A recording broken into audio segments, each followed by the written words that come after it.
Good evening, everyone. Thank you for joining us for this wonderful program tonight.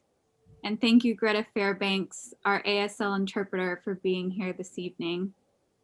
I am Janie Kreines, Curator of Academic Affairs and Community Engagement at the Phillips Museum of Art at Franklin and Marshall College. We are so pleased to welcome Nick Siegert, a wonderful Phillips Museum volunteer who brought this program proposal to us and worked diligently to research and prepare for this presentation.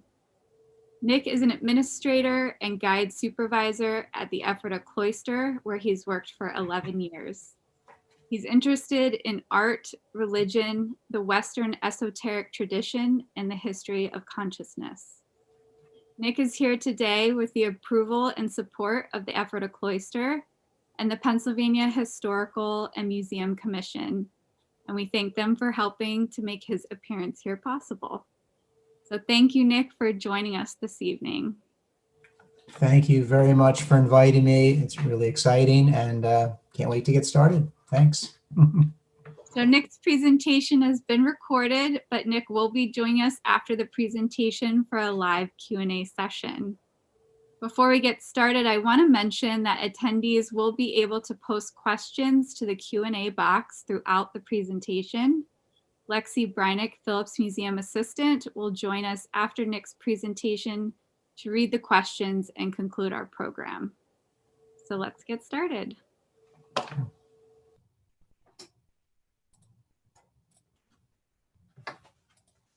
Well, hello. I'd like to begin by showing you a painting. Actually, it's a print from a painting that's right here at the Phillips Museum of Art. It's by Wassily Kandinsky, a Russian painter who was widely credited as creating the first abstract painting in 1912. This painting is a little later, 1922, Kleinwelten 3, Kleinwelten 4, Small World 4. It's a gift of Edward and Eva Cullen, and I'm going to show you an earlier one that better illustrates what's going on here, what I'm trying to do. So I'd like to show you this and put my little pointer down there, and I'd like to start by asking you a question. What do you hear when you see this painting? These figures down here in the lower right. I didn't make a mistake. You heard me right. I didn't ask. I asked you what you heard when you saw this painting. These little figures. Do you think that they're maybe they're like a group of people waiting for something to happen, or a small murmuring crowd? What about this black object here? This black object. You think it's maybe a black empty space, maybe a void, or could it be the top of a grand piano? And if it's the top of a grand piano, what is the piano playing? Is it playing Bach, Beethoven, Mozart? And what do you hear? What do you hear when you look at this this yellow color over here, this bright yellow color? Do you hear anything? Well, for the artist Wassily Kandinsky, this color sounded like sharp, loud trumpets. Kandinsky had a condition called synesthesia, a condition where people experience the activation of one sense as a result of experience in another. For Kandinsky, this meant that when he heard sound, he saw color. And when he saw color, he heard music. And this painting, Impression 3, Concert, is his visual response to the experience of hearing a piece of music, a concert from his friend Arnold Schoenberg. What this painting tells us is that color and its relationship with sound and music was very important to Kandinsky.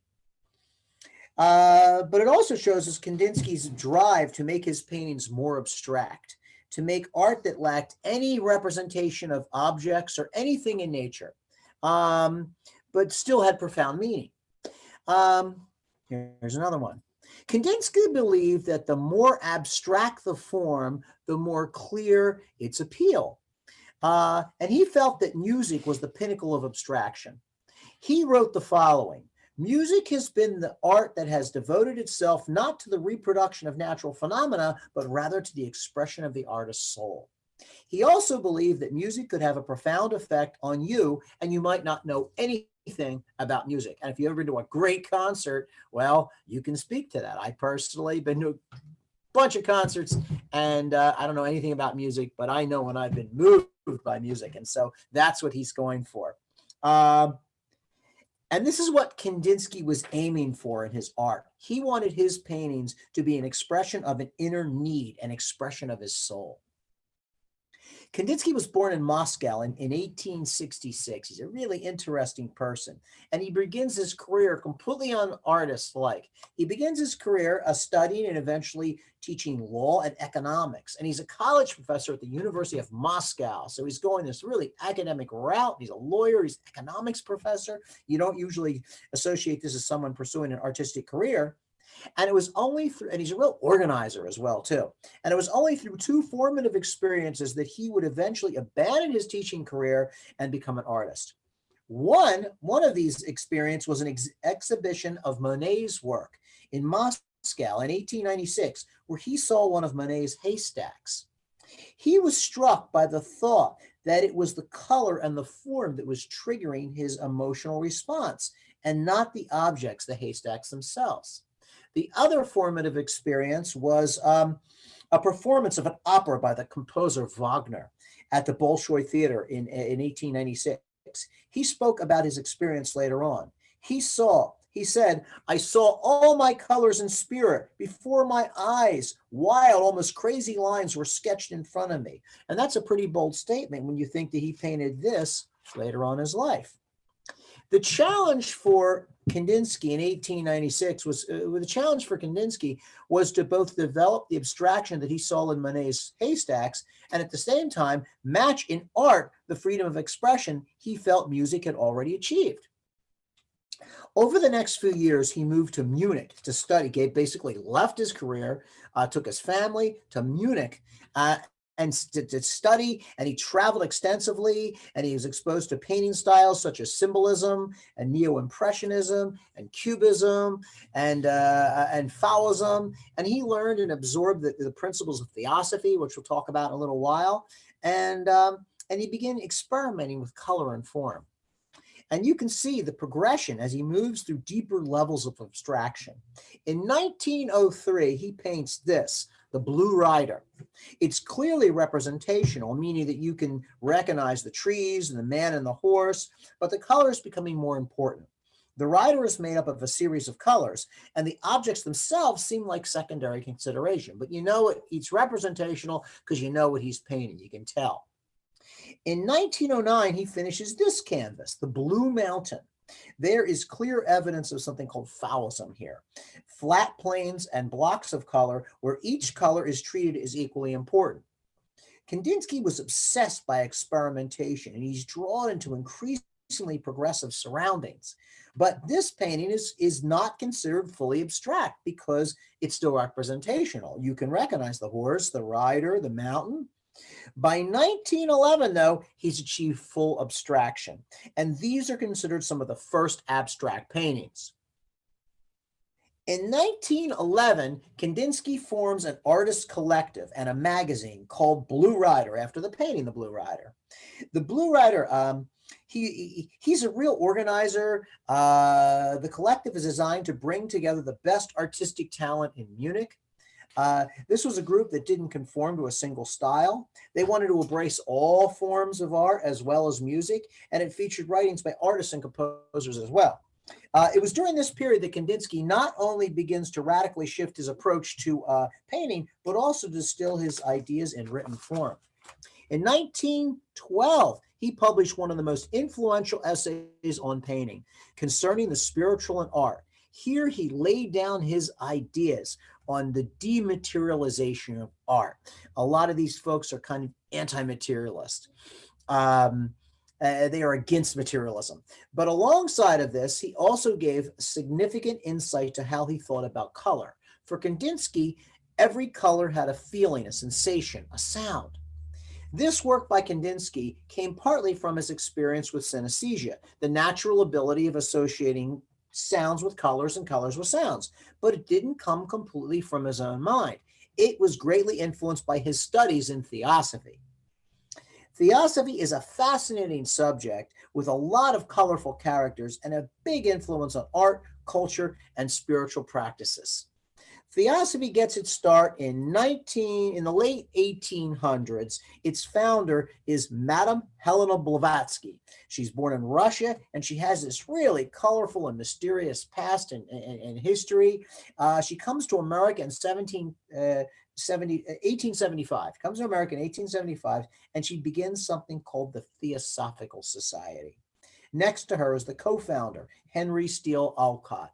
There are so many personalities in the history of Theosophy. It's really fascinating. Her organization is a fascinating combination of East and West, a blend of Christianity, Tibetan Buddhism, magic, Kabbalah, elements of the Western esoteric traditions like alchemy and astrology and mysticism and Hinduism. She's also created. She also, and it was really Madame Blavatsky that brings a lot of what from the East to the West. She's the one that introduced themes of like reincarnation and karma to the West. They hadn't been known before that. She often referred to the ascended masters, the secret Tibetan masters, and she's really referring to Tibetan Buddhism. So elements of Hinduism and Buddhism, they come to America largely because of her. There's a lot of New Age philosophy, what today we might consider the New Age. It's coming, a lot of it's coming from her. So she brings a lot to America. She brings a lot to the West. These ascended masters gave her messages telepathically. She wrote a very important book called The Secret Doctrine, also Isis Unveiled. Very important books, and they're widely read, very influential even today. Today, the Theosophical Society has taken a number of different directions, but she's the main one.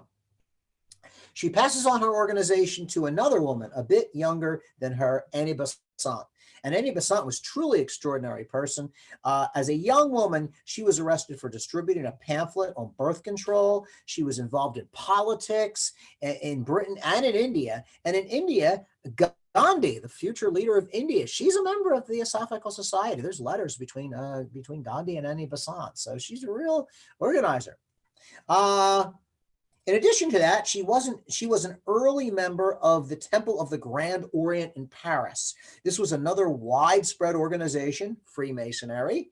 Of course, it had always been closed to women, but in France, it was more progressive and the lodges were open to women. There were male, female, and mixed lodges, and Annie Besant brought the female lodges to England and opened up a number of lodges worldwide. So she's really quite an organizer and a philosopher as well. Writes a number of books. She also said, and this is very influential in the kind of the new age movement and the idea of manifesting, things like that. The book The Secret. She also said that thoughts are things, actual things that could be identified and work with like a science and a spiritual science. And with Theosophy, there's an effort to wed spirituality with science. In 1901, she publishes a book. Well, it's more like a pamphlet. It's called Thought Forms. This small book was profoundly influential to artists all over the world. Kandinsky read this book and studied it intently, and it had a huge influence on his book, The Spiritual in Art, which in turn had a huge influence on the evolving modern art world. What it provided was a guidebook of the esoteric symbolism of color. And that's a little color chart on the right-hand side. Annie Besant claimed that she derived all of this information from talking to mediums, people that had a gift of talking to spirits and other entities, and asking them, what do you see when you see a certain person? The Theosophists believed that everyone had a distinct aura or energy field, and it could be read. Reading someone's aura or energy field became a specialty, and someone that could do that was called a medium. Just to give you a little sample of how this worked, if you saw this color in someone's aura, it would mean vague but pure affection. Here is the medium's response to someone seeing a traffic accident, these forms and colors. And this one here, one of my favorites, it's called Greed for Drink. It's kind of like a grasping claw, greed for drink. In her book, Thought Forms and the Occult Science of Theosophy, in her book, thought forms and this occult science of theosophy, it's going to have a huge effect on art, on culture, on society. And in a way, abstract art was the perfect medium for theosophy. Kandinsky and other artists like him, like Piet Mondrian and Kazimir Malevich, they believed that they were able to see beyond this world into the natural world, and even gain a sense of divine sight and otherworldly realms. They stood in the doorway between the two worlds. They were sort of like messengers. Communicating this knowledge became the objective of their art. And the language they used was abstraction, simple, non-representational forms with deep, complex meaning. Now, I'll come back to this subject, but I first want to give a bit of attention to go back in history and give a little attention to one of the modalities that I mentioned in the title of my presentation, spiritualism and its effect on modern art. Spiritualism gets its start about 1848 in upstate New York with these three girls, the Fox sisters. Apparently, these three girls began receiving messages from an entity living in their home. They began to experience very strange phenomena like knocking and objects falling on the roof. And they were young girls, like 13, 11, even earlier. And they began to develop sort of a mode of communication with these entities, kind of like Morse code. Now, the parents got involved and they began doing demonstrations for visitors that came to this area. And that's their house on the right-hand side of the screen. And this new movement becomes what we call today spiritualism. Spiritualism is not Christian. The only thing about it is that they believe in a higher power that you could refer to as God, and they believe that communication with the deceased spirits is possible and in fact necessary to prove the existence of life after death. And just sort of a differentiation between spirits and ghosts. A lot of people think that spiritualists are talking to ghosts. They're actually not. Spirits are entities, and they've come forth or been called forth because they have information. And a medium can talk and get the information from the spirit.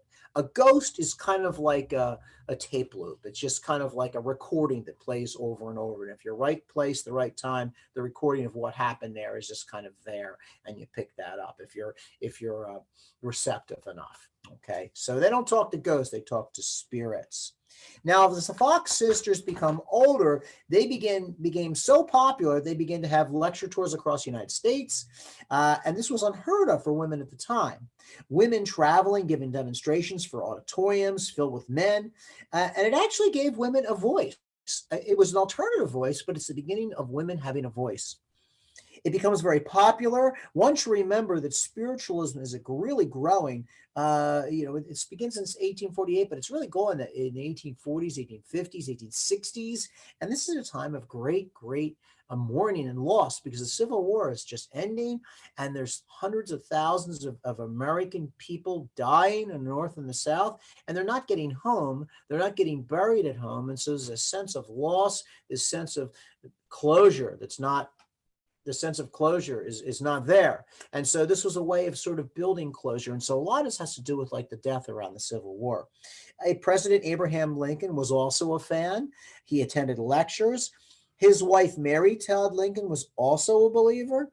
And this is what's called a spirit photo.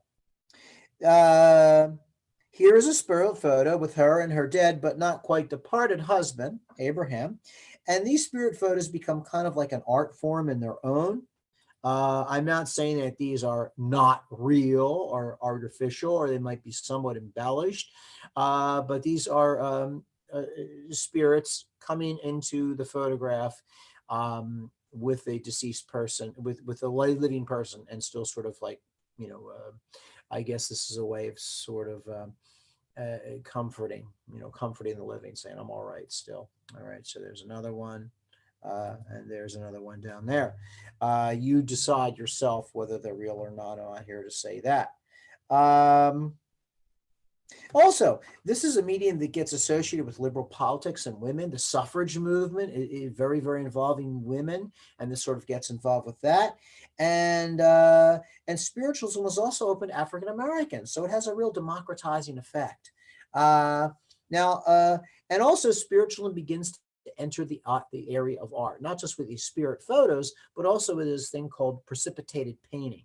These ladies up on the top left, those are Elizabeth and Lydia Bangs, the Bangs sisters, and they were known for what was called precipitated paintings. These are precipitated paintings. They're not done with paint. They're done with paint, but they're not done with brushes. Basically, the idea was they would put one of these women in a room, and they would put some canvas and some paint and in the room with them.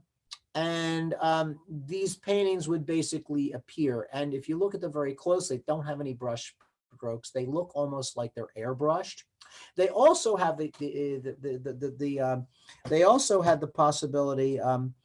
They also had the way of things would appear and disappear on them. Like on the lower left, that lady with the little leaves in her hair. Apparently things would appear like that, you know, you would have like reports of, oh, today there's 2 pieces of fruit in her headdress, and then the next day they'd be gone. Sometimes these paintings would just disappear completely, and it depends on the skill of the person. Spiritualist art also featured Native American themes. You look at the little Indian lady on the Indian maiden on the right-hand side.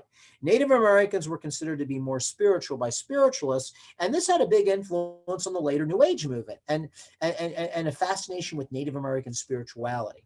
And as I said before, spiritualism creates a voice for women. You know, it's going to open up a voice for women in the arts as well, not only in politics, but also in the arts as well. This is Georgiana Hounton. Georgiana Hounton is British. She's a self-taught artist. She was a self-taught artist. And as I was saying about spiritualism, it spreads throughout the world, even South America, Brazil, England, Australia. And we probably would have never known about Georgiana Hounton is that some of her art appears in Australia not too long ago, and they find more and more of it. And now she just had a fairly large show at the Whitney a couple years ago, so her stuff is well known. She's by all accounts a normal, middle-class British lady, and at some point, sometime in midlife, she's going to start to receive spirit. She's going to start to receive messages from the other side, the spirit world. And she's going to begin drawing and painting. And she was very confident where these creations come from. She never said they came from her. She said they did not come from her. She did not do them herself. She believes that her hands were guided by spirits to create them, different spiritual entities. And she was sort of just a medium, and she was just sort of giving the message through, just following their orders. In 1871, she had all her drawings framed with her own money, and she displayed them in a gallery that printed this catalog. This is the catalog from the show, 155 works. She advertised the show. She passed out pamphlets. Now, women had never done this sort of thing before. During the show, she sat in the gallery. She talked to anyone that was interested, and she explained the works. And her work is really pretty extraordinary. And also at the beginning, you were given a magnifying glass to go up these, because you almost need a magnifying glass to see them, all the little details, because they're so intricate. Her process would begin that she would go into a trance, and although she could still talk, and she would sort of just draw freehand using pen, ink, and watercolors. And her images are primarily organic. They reference the natural world, lots of flowers, roots, kind of tendrils. Here's another one here. They're also multi-layered. There's thin lines, swiggly lines. There's also no mistakes. There's no stops, no starts, no erratic. It just starts and it continues to its fruition. And there's a great deal of dexterity and professionalism, deftness here, but she never had any artistic training or anything like that. On the back, she would write these long channeled messages about who it was, the entity that was directing her, and what they were saying and felt. And she felt that every soul had a corresponding abstract image. And a lot of these are being studied now, and they're being printed up. And I think there's hundreds and maybe thousands of pages of these sort of channeled messages. To truly appreciate them, you really have to go up with a magnifying glass. So just layers and layers of them. And just as a way of comparison, Kandinsky, the father of modern abstract art, he's 5 years old in 1871 when Georgiana Hounton is having the show. Now, Georgiana Hounton was an artist that was greatly influenced by spiritualism. Now I'd like to talk about another artist that was greatly influenced by Theosophy, like Kandinsky, and an artist that actually challenges Kandinsky's claim as the father of modern abstract art. This is Hilma af Klint. She recently had a major show at the Guggenheim. It was actually one of the highest attended shows of all time at the Guggenheim. Klint was an art student in Sweden. She was a very promising art student. She's actually a landscape painter. She actually paints portraits. And if you see some of her earlier work, it doesn't look anything like this. But she was such a good student that the state actually gave her a government-funded studio. In Sweden, they supported the arts a lot more. That's a nice idea. So she had her own painting. And at a certain point in her career, she begins to do automatic writing. Automatic writing is when your hand is guided by spirit, and this is some of Klint's automatic writing at the Guggenheim exhibition. Interestingly enough, automatic writing also influenced surrealism greatly with what they called psychic automatism, where the artist suppresses conscious control over the art-making process, allowing the unconscious mind to have great sway. And in surrealism, the unconscious is the real thing where a lot of this is coming from, like work like Dali and Moreau. It's coming out of the deep subconscious. And because I've got a Dali up there, that Dali is not in our collection in the Phillips, but this Dali is. This is a print of a series, the Bullfighter series. It comes out in 1968. And this is called Toramachi 1, Bullfighter. And it was a gift. It was a gift from an alumni of the college. His name was Edward Diamond, and this is from the class of 1949. And it just sort of highlights the generosity of former alumni that give things to the Phillips. And the Phillips is an amazing museum. Never been here. It's a little gem. It's a real gem. It's a world-class museum in Lancaster County at the Franklin Marshall College. And when all this COVID stuff is over, you got to come to the museum. Right now it's closed to the public, but you got to come to the museum and see some of their wonderful artwork. But getting back to Hilma af Klint. At a certain point, she meets some other women. They call themselves the Five, and they begin to have retreats or special meetings. And they did this for years and years, and they would retreat to sort of kind of like a seance room, and there'd be places to sit and lie down, and one of the five would go into a trance, and the others would take notes, and they would all get together and discuss it. The messages were from the secret masters, the ascended beings on a higher level, communicating their important information, and this is very common language in Theosophy. Through these communications, Hilma was directed to bring a higher state of consciousness to humanity through the abstract forms that would be channeled through her hands into the canvas. So from 1906 to 1915, she executed 193 paintings for what the spirits told her would be a temple. Over her whole life, she did over 1,200 paintings, and she didn't show them to anyone. She didn't show them to anyone during her lifetime. Let's look at a few of them. There's a lot of natural forms, a lot of spirals, flowers, abstract forms, lots of bold colors, just like Georgiana Hounton, different type of thing though. She was also a follower of a man named Rudolph Steiner. Rudolph Steiner is another one of these remarkable figures, incredibly influential in the arts. If you have ever heard of the Waldorf schools, that's Rudolph Steiner's creation, the Waldorf schools, also the Camp Hill communities, which work with a lot of autistic people, and that was also his creation. He was originally a theosophist like Madame Blavatsky. In fact, he ran the Theosophical Society in Germany. But he had a huge fundamental difference with the Theosophists, and I think it was over where the Theosophists at that time seemed to be taking more of an Eastern direction. He want to take more of a Western direction. And he breaks off with them and he forms his own organization called Anthroposophy, which is hugely influential even today. I did a talk for a Rudolph Steiner group, a little group in Hershey, nice group of folks. This is his beautiful temple.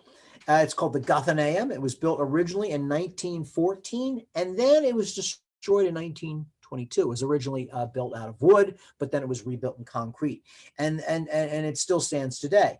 And this is the indoor pictures. They're from the auditorium, and you can notice these colors, these abstract colors on the ceiling, all completely based on thought forms, on Annie Besant's thought forms.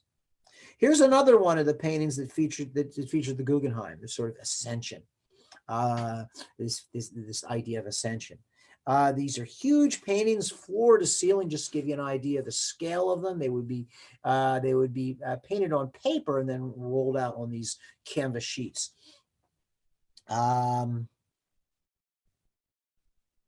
Notice the emphasis on color and gradation of color. Clearly, the triangle is about spiritual ascension. And I'm reminded of the famous psychologist Bernard Maslow and his hierarchy of needs as we advance from basic survival needs to fuller actualization, although she's predating him by about 20 years. She left 30,000 pages of notebook writings as well, these channeled writings that are still in the process of being translated into English so they can be studied by a much larger audience that's studying her today.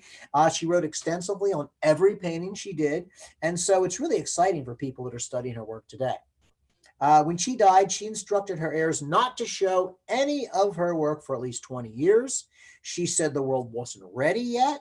And I think it's possible that it's also possible she might have had a negative experience with a reviewer, but it's also possible that she wasn't supposed to reveal them to the world because that's what the ascended masters, the spirits, told her.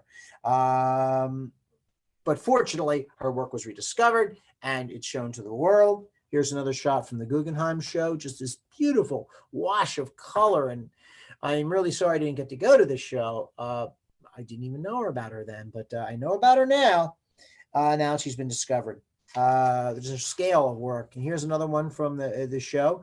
And now some historians are debating that this temple that she was supposed to provide all these paintings for, maybe the temple they were talking about was the Guggenheim, where her stuff can be properly shown. And the Guggenheim is a beautiful museum, really unusual museum built by Frank Lloyd Wright. It's his last great creation. So you should go to the Guggenheim for the building itself, but also some of this amazing artwork there.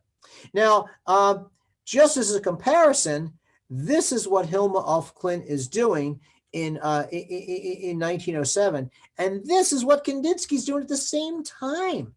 He's not even there yet. He's still doing representational art. He hasn't even gotten close to this. So is Wassily Kandinsky truly the father of modern abstract art? Well, I would argue that he was. I would argue that he was a real organizer. I regard him as a genius, a real originator, and a true leader in the field. And I think he's developing his art completely separate from Hilma af Klint. But at the same time, they share some similarities and some influences. So I would say that Kandinsky is the legitimate father of modern abstract art. But if Kandinsky is the father of modern abstract art, then Hilma af Klint is the mother of modern abstract art.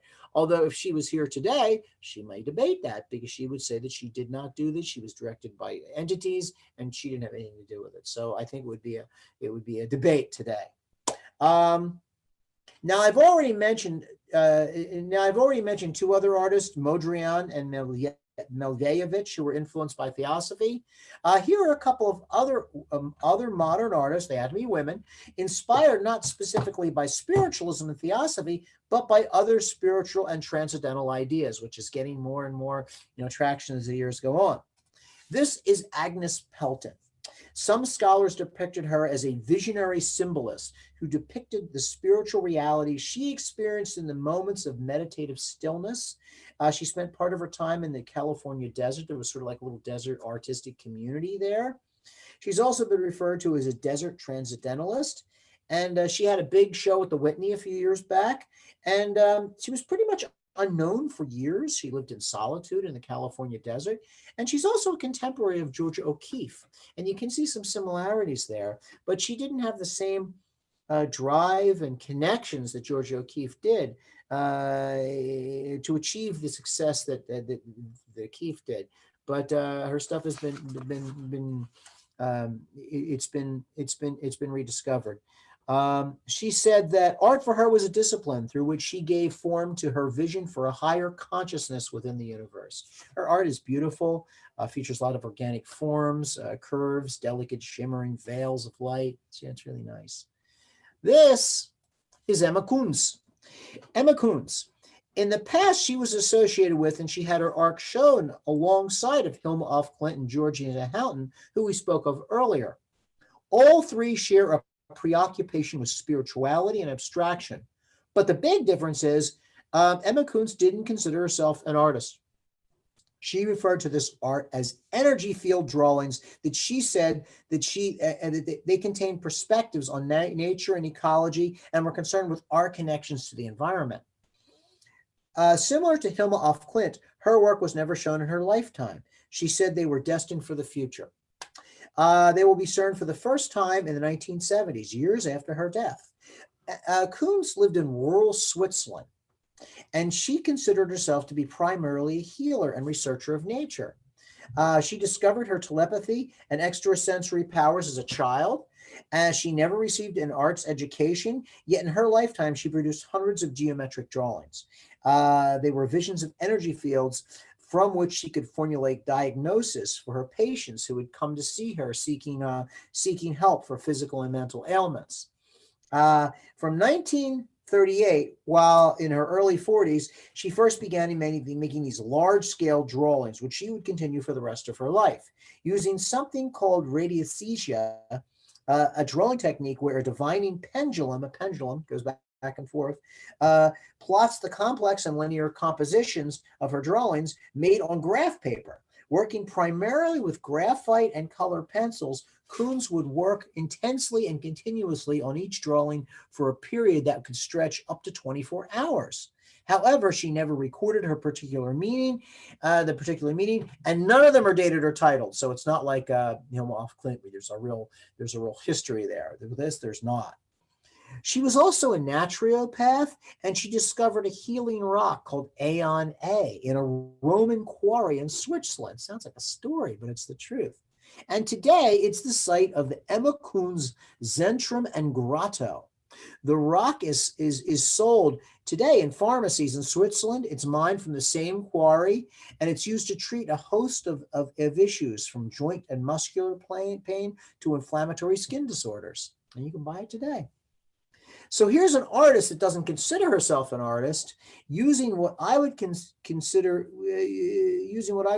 quite beautiful geometric abstract art as a means for structuring and visualizing her philosophical and scientific research. Now, I could keep going on with this, with more examples, people like this, but I would kind of like to round it out and bring it to kind of a conclusion by talking about two artists that we have right here in the Phillips collection. This is Fritz Scholder up in the top left-hand side. He's a really interesting and important Native American artist. He's a 1/4 Luiseno Indian, which is they're from the West California desert coast.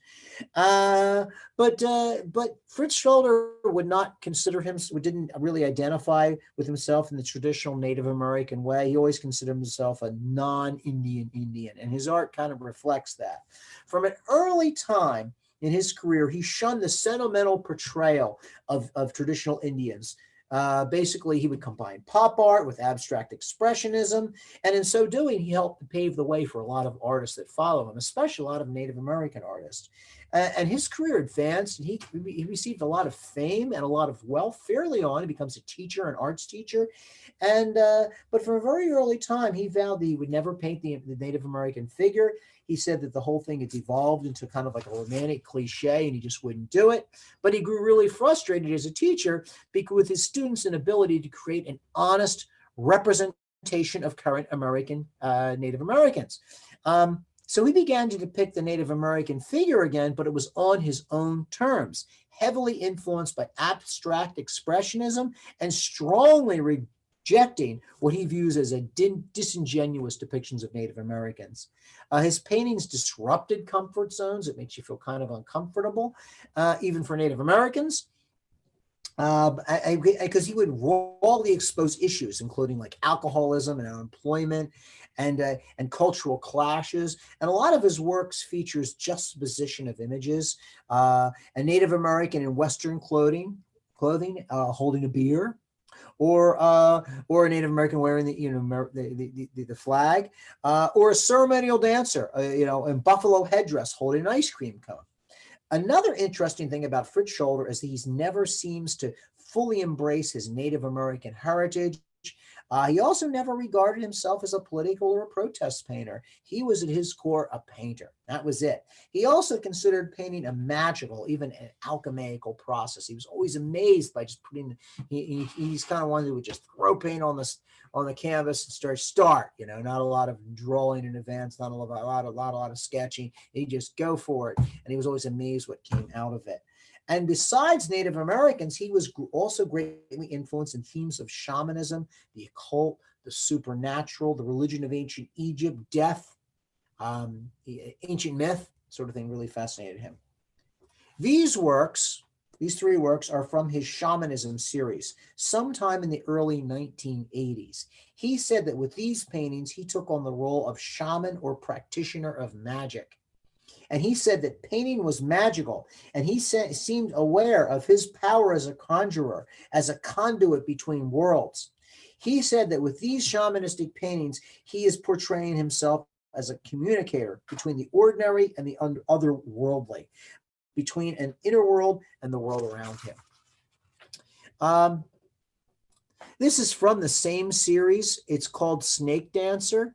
And it's in 1979, and it's actually a color lithograph of a painting, and it's right here in the permanent collection of the Phillips Museum of Art. And it was a gift from an alumni, Marjorie and Edward Kahn. And there's lots of movement in this painting. And when I first saw it, I thought of the Toulouse-Lautrec, the dancing girls with the leg up, kicking. And but it probably more mirrors his influences, which are abstract expressionism, such as Willem de Kooning, and especially Francis Bacon, who he said was one of his heroes. The Francis Bacon influence for me is especially strong with this distorted figuration. With a lot of Francis Bacon's works is this feeling that it's distorted, or it's changing, or it's morphing. It's morphing from one subject into another, and it's never static. It's never at rest. And this idea of distorted figuration or morphing of figures really interests me, because it takes us back to the subject of spiritualism. And this is something that this writer, her name is Shannon Taggart. She does this book called Seance. It's amazing. She's a photographer. And for years, actually, I know her because I met her at a conference where I was talking, where we were both speaking. We had a great conversation. And so really interesting. And this is a fascinating book. She takes photographs of spiritualists, mediums at a spiritualist community in upstate New York called Lilydale. Lilydale is a fascinating place, upstate New York, and these spiritualists meet there in the summer, and you can go and you can see what they do. They also have a museum up there, and it's fascinating. And what she would do is she would take photographs of these mediums while they were in trance, and then she would develop them later on. And they would show really interesting things that she didn't see while they were working, but the photographs show all kinds of really interesting fake things. This is one of them, this lower thing. This is a medium who's in a trance. But while that's happening, something else is going on. And these photographs aren't doctored. These are photographs she takes, and it happens in the dark room. It just appears. This thing at the lower, the thing coming off, that's coming off like a little branch or something, that's what's called ectoplasm. It's produced by the mediums kind of out of their own body, and then it usually disappears. Here's some more there. So there's this movement. It's almost like something's changing, something's morphing into something else. So it's really fascinating. Now, just for comparison, here's a few works by Francis Bacon, the ones on these ones here on the left. You see this idea of distorted figuration, of morphing. And on the far right is a work by Fritz Scholder himself. And you can see how he's influenced by the same type of thing. So Francis Bacon, big influence on Fritz Scholder. And also Francis Bacon is kind of disruptor too. I mean, you're not comfortable with his artwork. It's not nice, pretty stuff you see in the wall. It's like, makes you think, and it kind of sets you back a little bit. And since we're talking about Francis Bacon, I really can't talk about Francis Bacon without showing you my favorite picture of Francis Bacon in his studio. And if you ever think your office is a mess, my office is a little messy. Actually, I'm in the copy room right now. I really don't have an office, so things are somewhat ordered. But Francis Bacon's office, his studio, is not at all ordered. It's his madness, you know, there. It's great. It's my favorite picture of him. So, Fritz Bacon. I'd like to end up this presentation on a slightly down note. I want to talk about an artist who figures prominently in the Phillips collection. We have her collection, all her artwork. She was greatly influenced by spiritualism, but not in a very positive or creative way, and not until later on in her life when her career is kind of over. This is Caroline Peart up in the top left-hand side, and there's some of her other works there. Caroline Peart was a Pennsylvania artist that left the majority of her state and all her artwork to Franklin Marshall College. She attended the Pennsylvania Academy of Fine Arts in the late 1800s, and she studied under the great Celia Beau, who was a very famous female artist. There weren't a lot of women artists that were actually making a living, that had a whole, a promising career, and she's one of them. She traveled widely. She studied abroad. She was from a wealthy family. It really gave her anything she needed. And so she had all the pieces for a promising art career. She was awarded the Mary Smith Prize, which is the Pennsylvania Academy of Fine Arts' highest honor for a female artist. She won that. But for some reason, she never achieved the fame, the professionalism of a Celia Beau or Violet Oakley, who was another very famous Pennsylvania artist, that made huge murals at the Pennsylvania Capitol in Harrisburg, a mural painter, very rare among women. Or Marie Cassatt, who studied under Monet in France. Caroline Peart was coming of age at a time when there was a higher level of art education possible, and it was becoming open for middle and upper class women, not lower class women, but middle and upper class women could enter the arts. And there was a competition among art schools, like in Chicago and New York and Philadelphia, for the best art teachers. And Philadelphia, one of the finest art schools in the world, still does, Pennsylvania Academy of Fine Arts. And there were more chances for women to distinguish themselves in the art world, but there was also lots of roadblocks. There were only certain avenues were open to women. There was portrait painting, there were miniatures. Miniatures were sort of accepted form for women. Pottery and porcelain painting, kind of like novelty painting, almost like craft type painting. There wasn't a lot of avenues for women to get in the fine arts. There was a lot of old beliefs, old outdated beliefs about the ability of women and things they could do and couldn't do, and things like landscape painting, that was a manly art and that was something women shouldn't do, and mural painting was something that women shouldn't do, and it was very unusual. Someone like Violet Oakley could get commissions to paint those huge murals on the Pennsylvania Academy, and the Pennsylvania Capitol in Harrisburg. If you can get up there and take the tour and see some of these beautiful things she's painting. But it was looked at as like, this is not for women. Women can't do landscapes. They mentally, they can't handle it. And for women to do these large murals, it would even disrupt their female mechanics. They may not be able to have children. So, I mean, there's all this really outdated, kind of ridiculous writing about what women could do, what they couldn't do. Now, on the other hand, men could venture into these women arts, the feminine arts, and they would be praised for their delicacy and their sensitivity, but it couldn't go the other way around, unfortunately. And like I said, the only women that could really do it, there were three major Pennsylvania artists You got Celia Bow, you got Violet Oakley. You also have Marie Cassatt, who's from Westchester, Pennsylvania. But you needed some things. You needed some things to really be able to make it in the art world. You needed wealth. You needed education, which a lot of these wealthy families had, and Caroline Peart's family had. You also needed connections. You needed connections. You couldn't just be a good artist and a well-educated artist. You needed connections, and that a woman is not going to go talk to a man and get a commission. Go to a man's club. Go to his house. No, it usually had to be done by the man's wife. So people like the Vanderbilts, people like, oh gosh, if you can, the Carnegies, it's usually they're buying lots of art, but it's usually their wives that are making that connection. So their wives, people like Celia Bow, the great teacher at the Pennsylvania Academy of Fine Arts. She knew a lot of rich ladies. They knew their husbands. She had commissions that way. You also need a support system. You need a support system. You need a group of fellow women artists that supported you, that were in favor of what you were doing, and gave you drive, and gave you support. And also you had to make a lot of sacrifices. I mean, a woman, professional artist, is going to have to give up one thing, and that's his personal life, like a marriage, a romantic life. Often artists would just give that up. Female artists like Marie Cassatt or Violet Oakley. I mean, they don't even have families. They live almost like celibate monastics in a way. I mean, they have a social life, but they don't have a normal social life because it was too difficult to do that.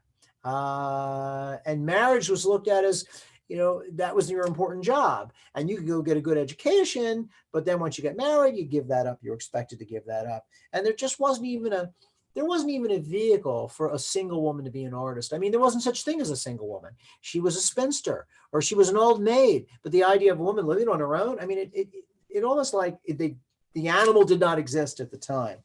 Now, we're really fortunate that we have a lot of Caroline Peart's journals. We have a lot of her journals. We have a lot of her material there, and she's been studied pretty widely. And we do say that she's doing really good at school. She wins this award, the Mary Smith Prize. She's doing really good work. She's doing a lot of traveling. And she's traveling. What you would usually do is you would travel and you would study throughout Europe, but it seems like she's doing more sightseeing and shopping than she's actually doing studying. And it's possible that, she's at a fairly, or a young adult, she's beginning to lose her drive maybe.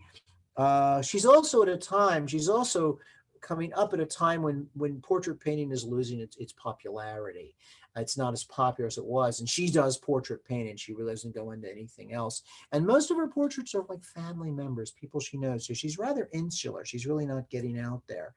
But at a certain point, her father dies, and her mother expects her to come back to the estate and take care of the mother and be there. So you begin to see more and more separation between her and her serious career of art.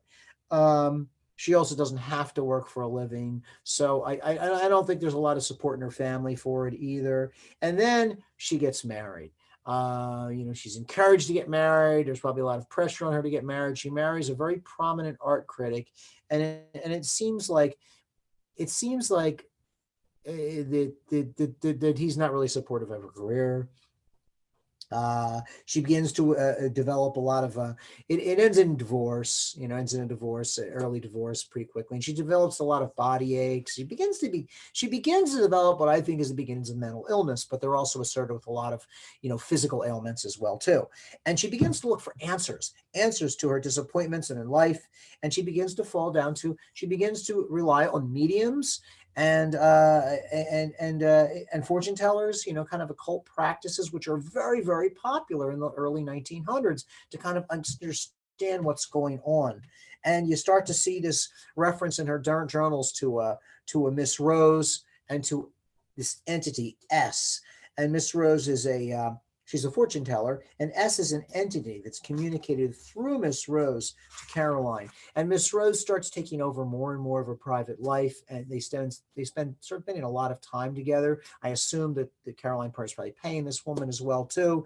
More eclectic methods of decreasing negative energies and raising positive energies. A lot of these had to do with extreme types of fasting. So it's really getting unusual. At the same time, her mother is kind of oblivious to all this, and they take these trips to California and to Atlantic City where they have an apartment.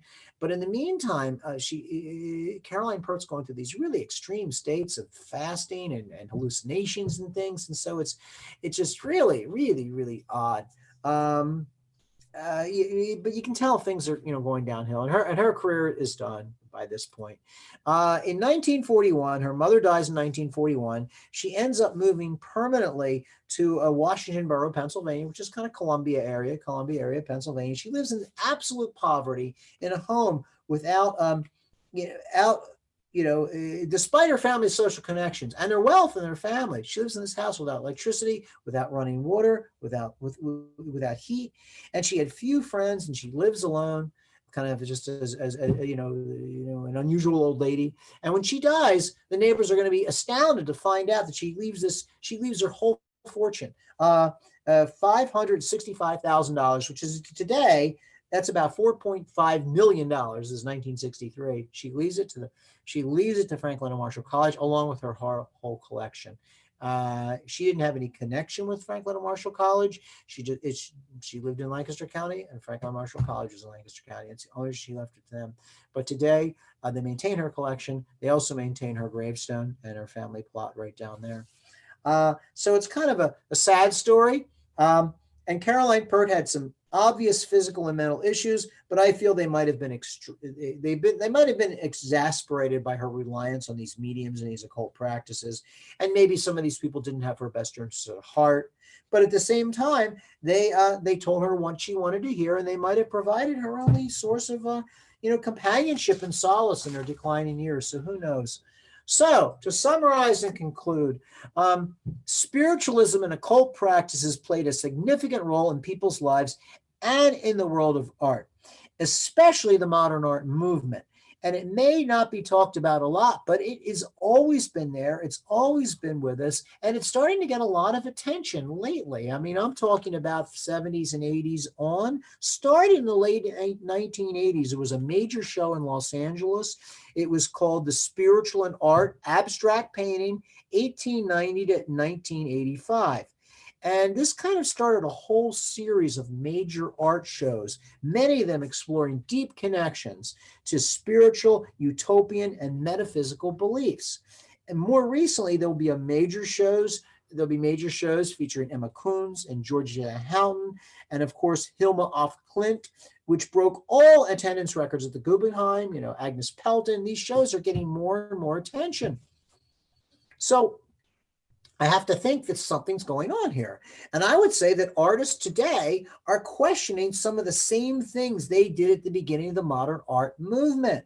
In the 1890s, towards the end of the 1800s, there's huge changes in society. There's this huge growth of capitalism and wealth and private wealth as well.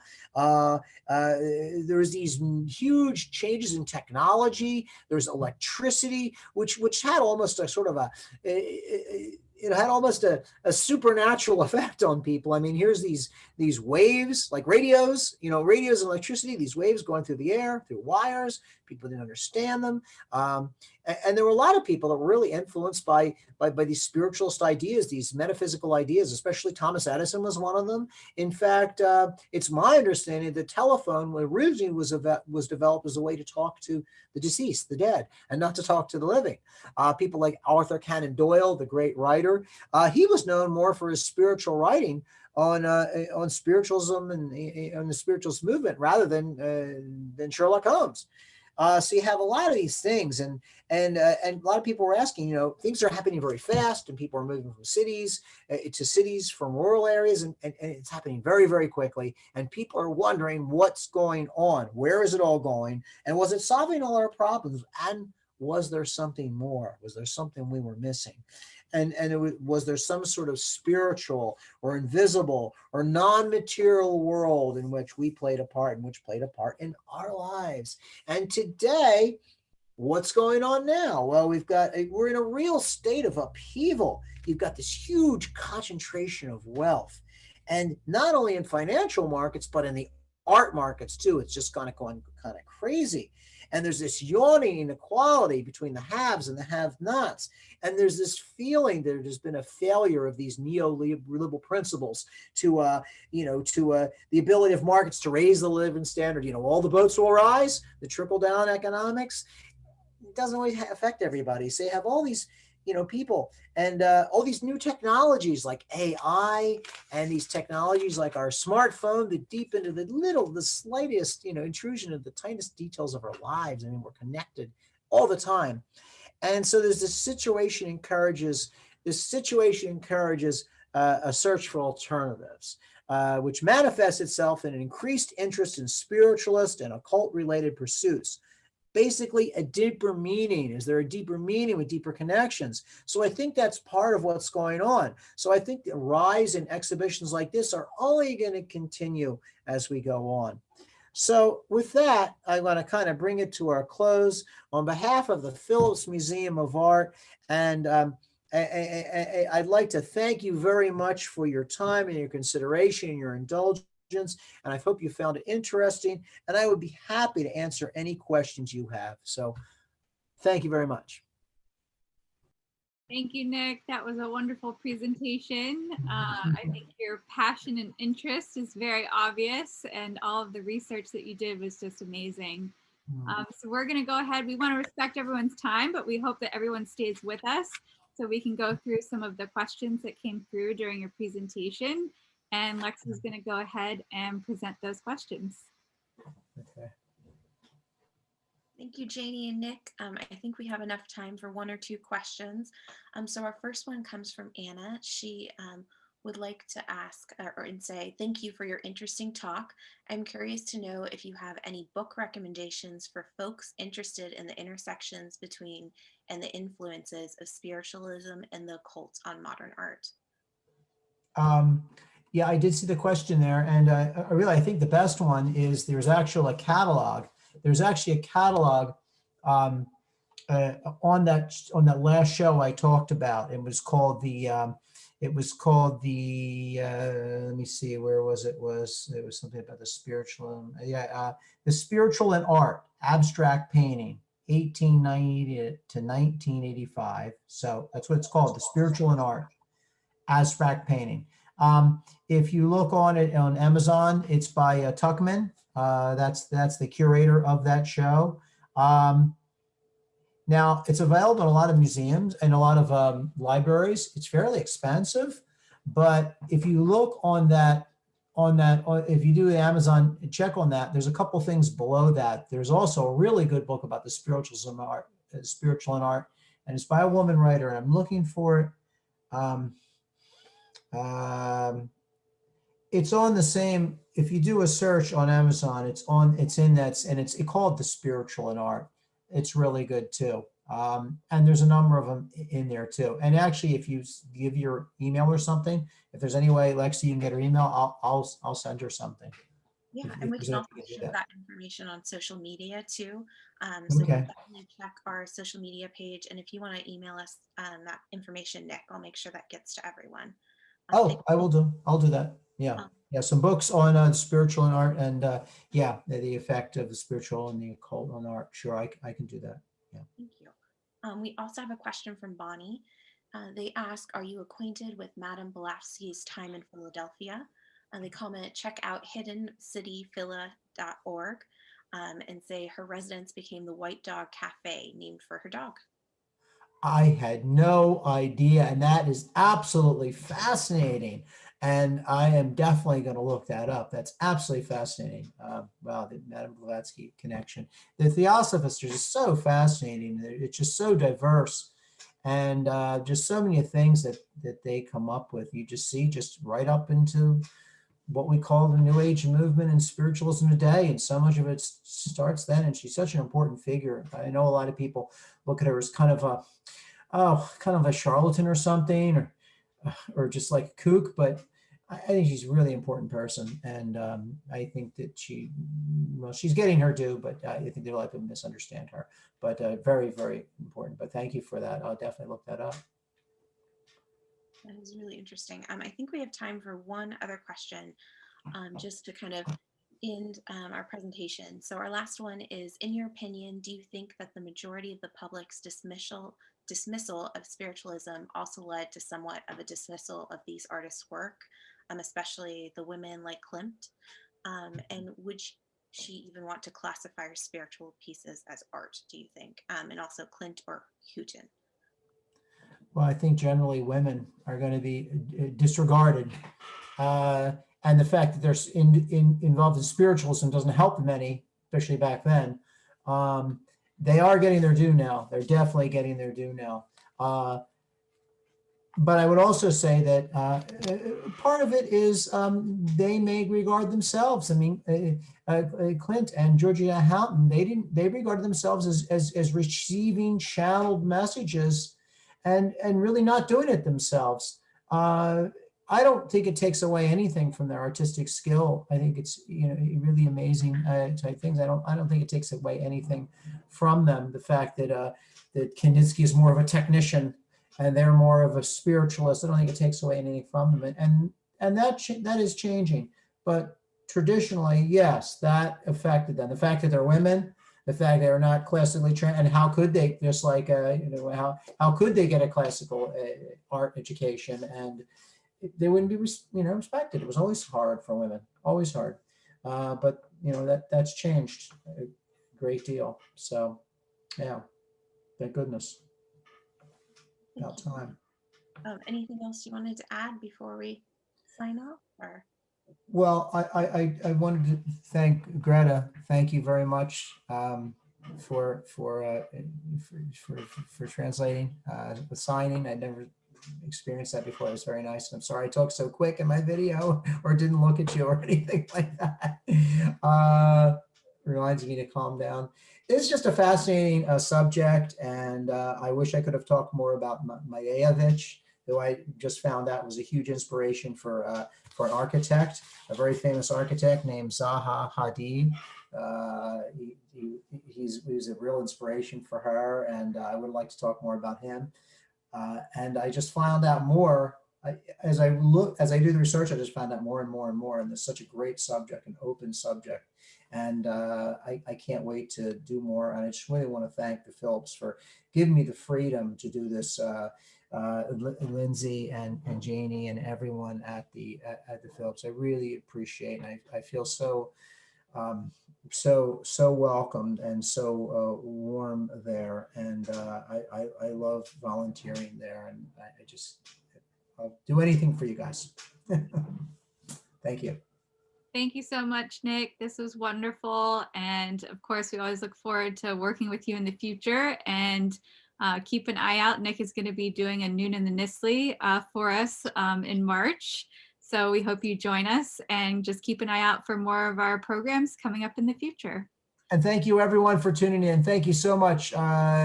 People I do know and people I don't know, thank you so much for tuning in. I really, really, really appreciate the support. And come to this museum when it's open again to the public. Come to this museum. It is a gem. It is a real world-class museum.